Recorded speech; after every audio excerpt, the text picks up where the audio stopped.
The reality of being a camper van owner is mainly a positive experience, but when your camping luxuries stop working, it can make trips away more difficult. I have a problem with my diesel heater. The 3 lines of death. But I'm not going to allow a broken diesel heater and freezing cold temperatures to stop me from doing what I love.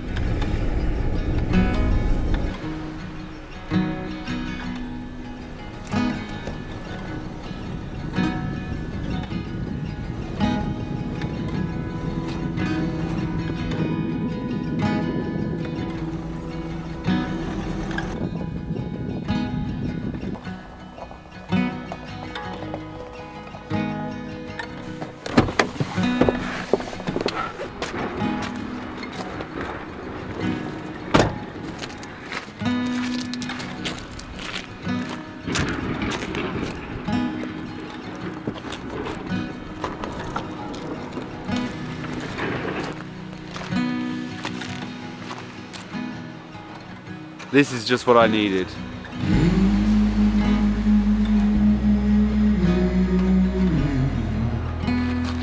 I don't know whether you remember, but around about this time last year, well, I wrote a list of things that I wanted to achieve last year, and I realised, I was looking back over all of my sort of videos that I made last year, other than the van conversion ones, and I realised I didn't spend enough time in the sea. This video isn't going to be about me saying this is my New Year's resolution, this is what I'm going to do, but I'm going to start by going for a snorkel. It looks really choppy out there, so the visibility is probably going to be shocking, but I need to get in the water. But going in the sea might not necessarily be the best idea I've had, because I have a problem with my diesel heater. Going in the sea and then staying in the van tonight might mean I might actually freeze to death, but we'll find out. So as you can see, it's got these 3 lines on it, whereas normally that has a temperature and a P. And I had a look online and it pretty much said that it's due to low voltage. So I'm not sure whether my leisure battery's sort of gone flat. I'm not sure. I'm manually charging it now. You might hear that sort of that fan noise. I've got it plugged into one of my power stations and that's just sort of topping it up. But I've just driven here and it's not affected it at all, so that you would have thought that would have given it a bit of a charge. But we've had a lot of sort of dark days. The solar probably hasn't really been charging it. I've not really been driving the van, so the battery probably just needs a good boost. But even though it's now reading that it's on about 60% charge, the diesel heater still doesn't seem to be working. But I might need to just pull the fuse out and let the diesel heater reset and then just plug it back in. Okay, so here it is. Here's my my list that I made last year. First page, and it says, first one, more van adventures. I did go on a few van adventures, but probably not as many as I would have hoped to. That'll be different this year. Spending more time in the sea. Definitely did not do that. More time with Charlie and Kate. Yep, that definitely happened. And Lowen now as well. It's funny looking at this because we didn't even know we were pregnant then. So that's crazy. And it says travel more, and I did actually travel quite a bit off camera, just seeing Kate's family and things, but the point is I need to travel more in the van. Maybe not this one because this one will be raffled very soon. Now I'm not sure whether it's because the sun pretty much went down behind the cliffs on either side of this cove before I got here, but I'm already cold and I've not even got on the sea yet. This will be eventful. I mean, I've got plenty of clothes and blankets and things in here to keep me warm, thick socks and everything, so worst case scenario, if I haven't got any heating, I'm just going to have to rough it, maybe get in a sleeping bag, get all nice and cozy tonight, wear a woolly hat. It's not the end of the world, but I'd much rather sleep in a little bit of comfort.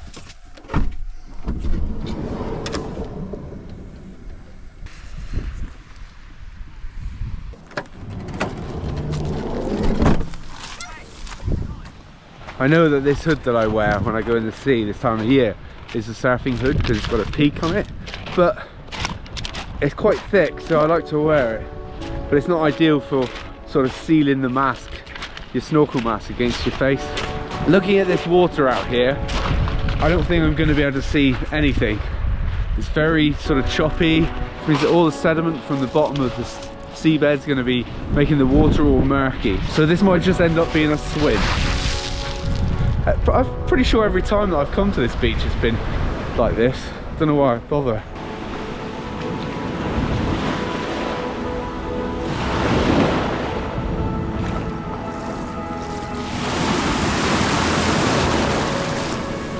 I don't know how people go sea swimming without wetsuits on. I still get cold when I first get in wearing a wetsuit. When it drips through your zip. Oh, what's happened to my snorkel? It's all like flattened.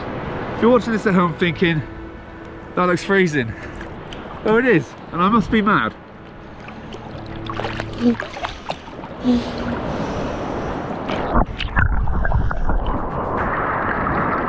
Oh. I think I might be trying to invest in a new snorkel. I think what's happened, because it was hung up on my back door, I must have shut the door on it, because it's crushed it and I can't really breathe through it. Well, I'm in though. I am in.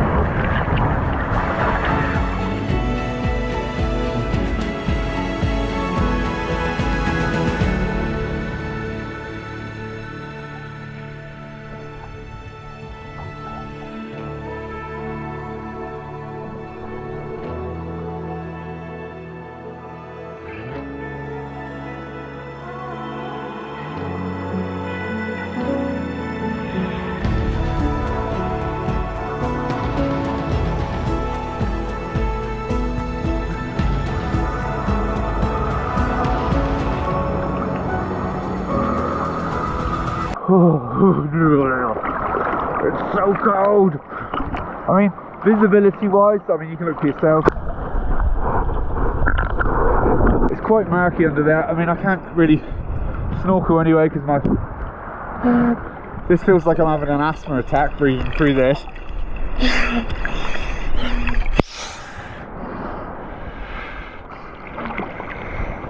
Yeah, I'm gonna go in. I've been out for about half an hour, so at least I've had a little bit of exercise.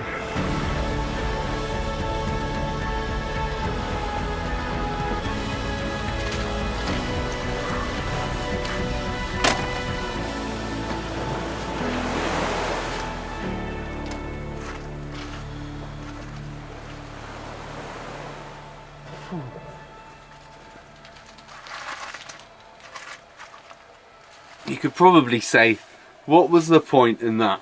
And yeah, you're right. There wasn't really much point, but I got in the sea. It was freezing. I mean, I say all this, I mean, even though I've been ill, very ill, recently, me and my son both had the flu horrendously. We were pretty much in bed for 6 days, and then it just seemed to, we had a day of like, oh yeah, we're getting better, and then bam, it hit me again, and I just had no energy. But since then, I have been surfing once, and so this is my second time in the sea this year so far. So that's not too bad. We are still in January. I bought one of these sea monster things to hang my wetsuit up. Personally, I would say probably not needed in the summer, but in the winter when you got hood and gloves and boots and everything, it's very handy. So here's the issue with my snorkel. You see that? That's supposed to be like that. I probably could have reshaped it, to be honest, but when I was out there, it was like I said, it felt like I was having an asthma attack. You're breathing through like a closed windpipe. I hope I don't have to sort of buy a new snorkel. I have had this for, well, since I was 14, so I don't know, how long's that? I'm 40 now. 26 years. Same with the mask. To be honest, they're both starting to look a bit grubby. I think it might be time to get some new ones. So since I had the flu the other week, I've not had any alcohol. So as it's been over 2 weeks now, I'm going to see if I can do the entire month. My non-alcoholic beer for this evening will be a Pepsi Max and plenty of water. It's fine to come sit outside and enjoy this view, eat some peanuts. You know, one of the questions that I get asked a lot whenever I go in the sea is people always say, what do I do with my keys when I'm in the water? And I have answered it in the past, in a video years ago. When people ask that now, I kind of like answer in a sarcastic way and say, yeah, sure, would you like my bank details as well while I'm at it? Ultimately, I'm not going to tell everyone where I keep my keys when I'm in the water, whether it's on my person or whether it's left with a friend or anything like that, or whether it's just hidden under a rock. Because I know that you're a lovely person, but somebody out there might not be, and they might recognise my van one day and go, I know where his keys are. So that's why I tend not to answer that. So if you were ready to write in the comments what do you do with your keys when you go in the water in this video, then hopefully I don't need to answer it. It is getting pretty cold. I'm going to put my hood up like this. I'm going to take a little walk onto the top of this cliff here.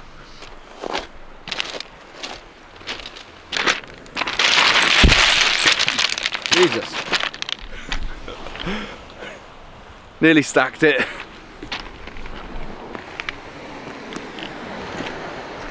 People don't clean up after their dogs. Disgusting.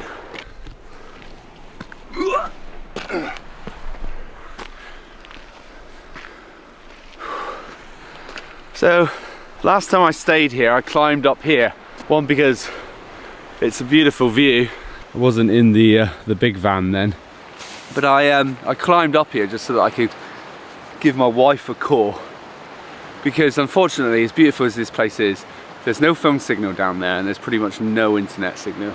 So I'm kind of in two minds of whether to stay here or not. It is a beautiful place and it does, you get the nice sound of the waves, but there was a sign as I came in that said no motorhomes or something. You know, the last time I stayed in a place like this, I got an angry man in the morning telling me off. So I might move on. Helston's just up the road, so I could just drive up there and park up there somewhere. Or I could pop around the corner to Porthcares Divers, but I'm not 100% sure if they're open this time of year.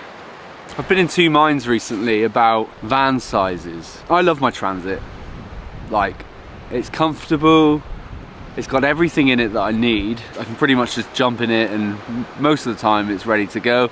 I know obviously today that the diesel heater's not working, but that's just because that's down to me just not maintaining it because I've not used the van in so long, and the leisure battery just needs a really good charge, which I probably should have done before I came out tonight. And I've been feeling like this for a little while now. Part of me feels like it just doesn't feel like camping, you know? I'm still building the Vivaro, so don't worry, I haven't forgotten about the Vivaro. The videos will be coming soon. But just spending time in the Vivaro and the space and everything, it kind of just feels a bit more cozy, a bit more like I'm camping, a bit more like I'm roughing it. Whereas in the Transit, it kind of feels like I'm in a hotel room on wheels. You know, like everywhere I go, I've got not necessarily creature comforts, because the Vivaro is going to have that as well. It's going to have a TV, it's going to have its own fridge, it's going to have a working sink, toilet and everything, but it's just the confined space. And you know, there are restrictions that you get when you've got one of these big vans. You can't park it wherever you want. You know, it does sort of stand out a little bit like a sore thumb. You know, and that's why I'm quite excited about starting to use the Stealth van once it's completely finished. I can pretty much just park wherever I want, have all the luxuries I want, but then it still kind of feel like camping because it's a confined space. Once I've raffled the Transit and I've kept the Vivaro for a bit and used it, I'm going to really use that time to sort of work out whether the next van, the one that I get for the family, whether I go for another big van. Because I was thinking about going down like a Fiat Ducato, going down something that size, medium wheelbase, high top. Or do I go for something like a long wheelbase Vivaro size, like a VW T5 or something, with a pop top, so that if I go away with my family, it can be a bigger van. But if I want to go stealth camping, it's small enough that I can just sort of sneak in everywhere. You know, I could even just get like a more modern Vivaro, but I've heard a lot of good stories and a lot of bad stories about them, about their engines and things, so I mean, it just all depends. So I've got a lot of thinking to do, but I am really looking forward to starting to use the Vivaro and starting to feel like I'm camping again and, you know, going unnoticed, and it just adds to all that sort of thrill of the camping. I don't know, what do you think? Big van or small van? I mean, I've made videos about this and I've always said always the big van, but that was probably because that was the first time I've ever owned a big van and I was loving it, and I still, like I said, I still love it, but it just gets a bit samey. Either that, or maybe I'm just the sort of person that needs to change my van every couple of years because I get bored. That's probably more of what it is.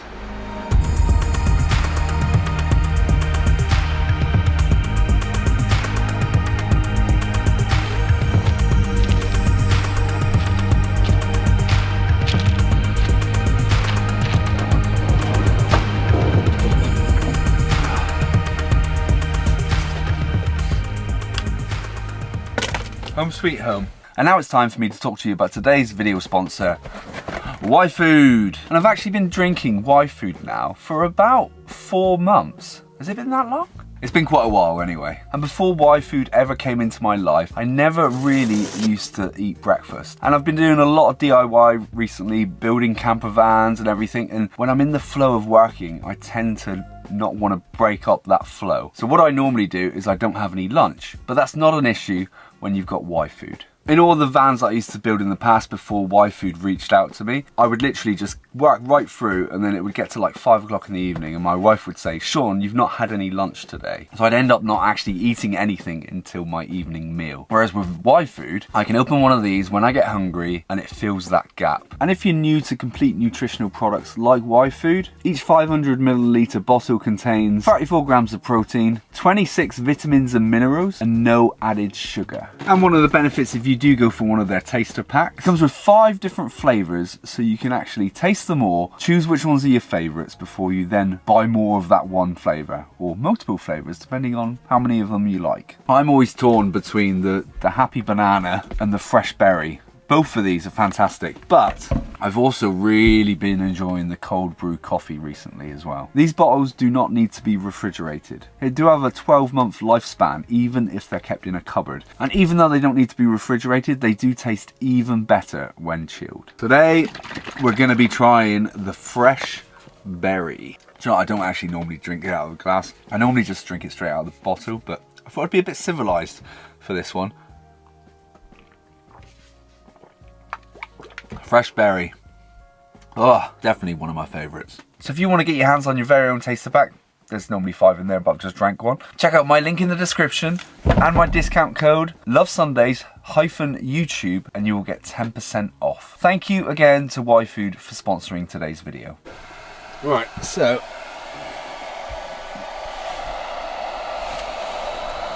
this has been on charge for ages now and it's still saying it's on 60%.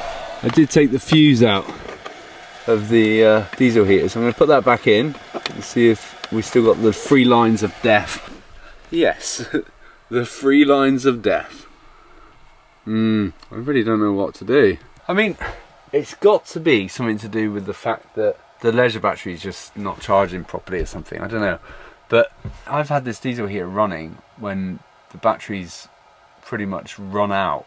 So I don't understand why it's not working. Either that or the leisure battery's just had it. I'll need to get a new one. Hopefully not, because they're not cheap. Everything else is working. TV works, lights work. It's a bit annoying though. Why do these things always happen in like the peak of winter? Oh, that's why, because lithium batteries don't perform at their best in the cold. So it could be that.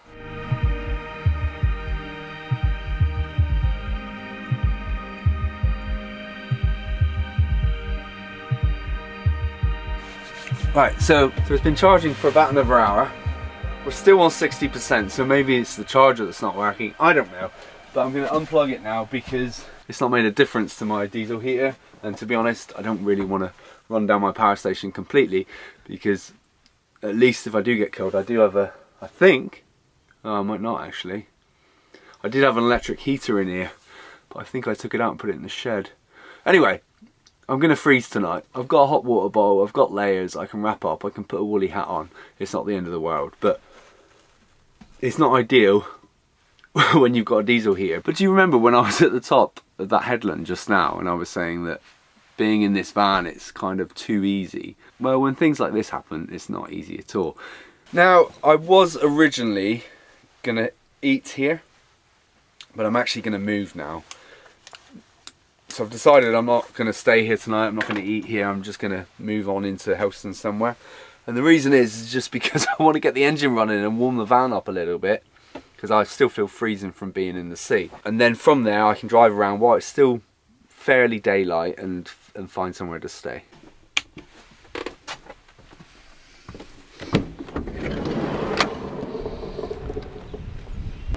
It gets dark pretty quick, doesn't it? So as much as it would have been lovely to wake up here in the morning and have a lovely sunrise, it's not that sheltered from the wind. I'm just thinking about finding somewhere really, like, I I don't know, in the woods or something, just so that I'm not going to be completely against the elements when I'm out here. I mean, come on, Sean, stop being such a wuss. It's not like I'm sleeping in a tent. Do you know what I mean? It's not that cold.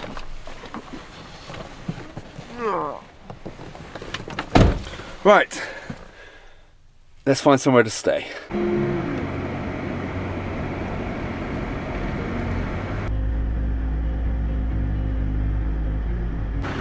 There's the sign there. Even though pretty much everyone ignores that sign, but I'm being respectful. Okay, this hill is very, very slippery. Icy almost, so I'm glad I'm leaving now, to be fair.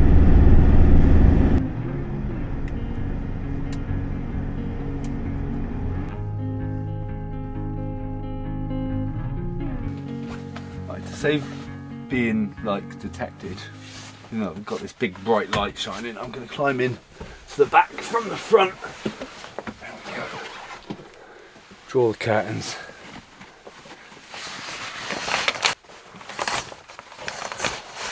Get all settled for the night. There we go. Tonight's food is going to be a nice simple Wagyu burgers. Wagyu, however you pronounce it. That's what we're having. You're probably thinking, yeah, Sean, you always have burgers. I know, but it's nice and easy and they are absolutely delicious.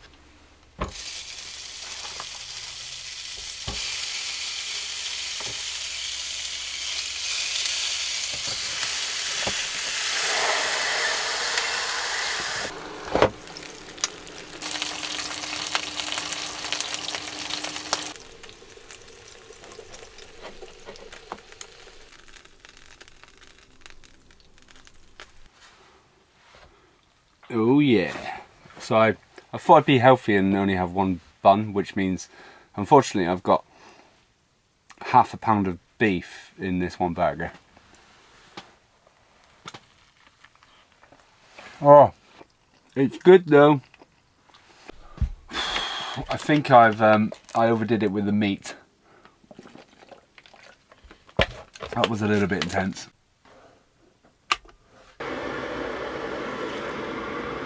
The trick with a hot water bottle is to never put complete boiling water in it, just in case it pops. I also found out recently as well that they all have a little date stamp on them from when they were made. And this was made in 2021, so it probably has expired now, but I don't actually think it's ever been used.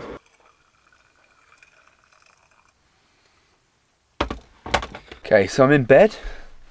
I've got my hot water bottle. Got my woolly hat on, I've got my crochet blanket. I should be alright, but I obviously will update you in the morning, so wish me luck and I'll see you in the morning. Good night. Good morning.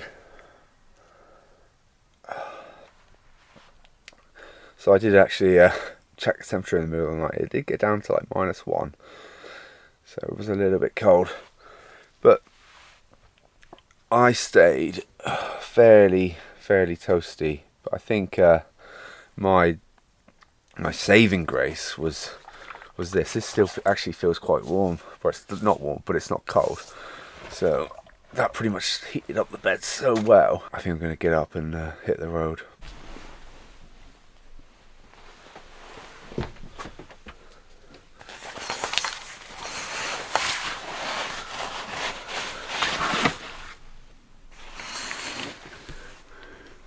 Well, there's no seeing out of that windscreen, is there? Look, we've got a different display on the diesel here. See if it does anything now. You're kidding me. Oh no, it's gone again. That P13 is the setting that it should be on. I thought it'd fix itself then. There's still hope. It keeps coming back on. I'm just going to turn it on, see if it works.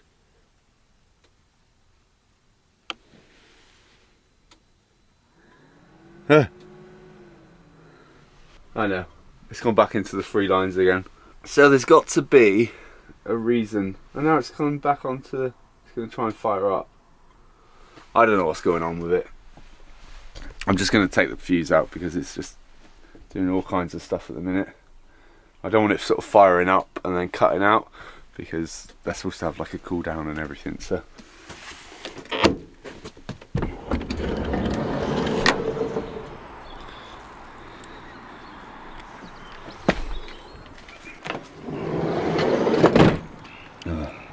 Door handle's all frozen.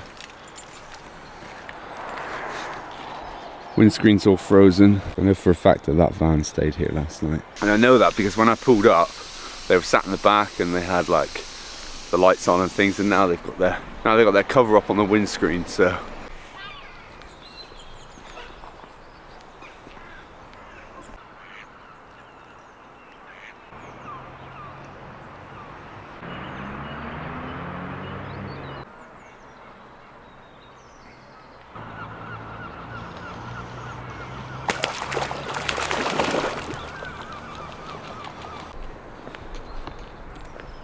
So I was going to sit on this park bench and sort of say my goodbyes, but it's frozen, so I'm going to do it while squatting. Ta-da! It just goes to show, I understand now how people do it when they haven't got a diesel heater. Pretty much this time last year I didn't have a diesel heater in that van anyway, and it was a struggle, to say the least. It's just like a little reminder of the luxuries that we have. When they don't work, it can make it a little bit more unpleasant. But I still had a great time. So I'd just like to say thank you to everyone that supports the channel through my memberships or through buying me a beer. You're all absolute legends. I'm not going to say goodbye yet because we're going to head back to the van.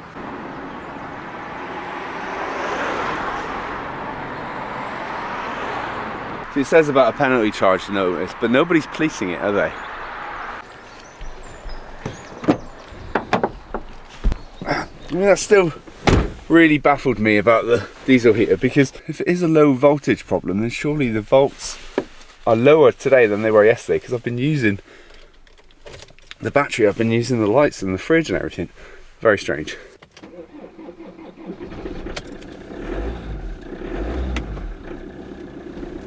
Let's get some heat in here. I haven't got any de-icer, so I don't really know what I'm going to do.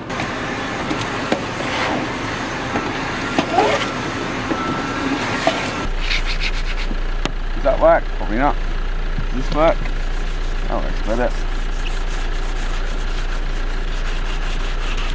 It sorted itself out. But anyway, on that note, thanks for coming along with me on this adventure. I'll see you next week. Cheers!